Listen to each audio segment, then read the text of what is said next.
Bank এবার হাতের মুঠোয়। অ্যাকাউন্ট খুলতে ব্যাংকে যাওয়ার দরকার নেই, ফোনের অ্যাপ থাকলেই হবে।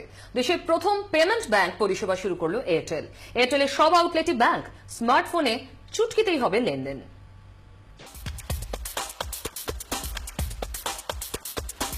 নোট বাতিলের পর দেশের প্রতিটা গ্রাম শহরের এটাই ছবি, নোটের জন্য লাইন। আর হবেই বা না কেন? হাতে নগদ না থাকলে লেনদেন কেনাবেচা হবে কি করে? নোট না থাক, হাতে স্মার্টফোন রয়েছে কি? তাহলেই হতে পারে মুশকিল আসান। দেশের প্রথম পেমেন্ট ব্যাংক চালু করে দিল এয়ারটেল।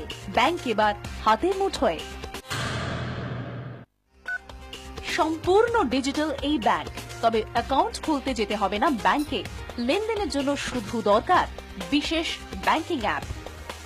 এয়ারটেলে যে কোনো রিটেল আউটলেটেই থাকবে ব্যাংকিং পয়েন্ট। গ্রাহকরা সেখানে গিয়ে অ্যাকাউন্ট খুলতে পারবেন। কেওয়াইসি হিসেবে আধার কার্ড দেখালেই হবে। এই অ্যাকাউন্টে সর্বোচ্চ 1 লাখ টাকা পর্যন্ত রাখা যাবে।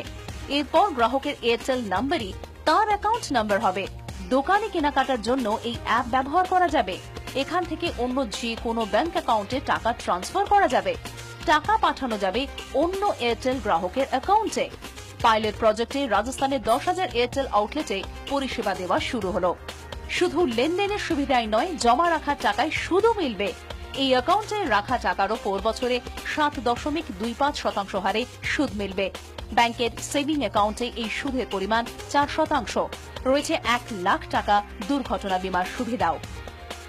মোবাইলের মাধ্যমে এই টাকা লেনদেনের বিষয়টি আরবিআই এর প্রাক্তন গভর্নর রঘুরাম রাজনের ব্রেন চাইল্ড। তার হাত ধরেই রিজার্ভ ব্যাংক লঞ্চ করে ইউনিফাইড পেমেন্ট ইন্টারফেস বা ইউপিআই অ্যাপ।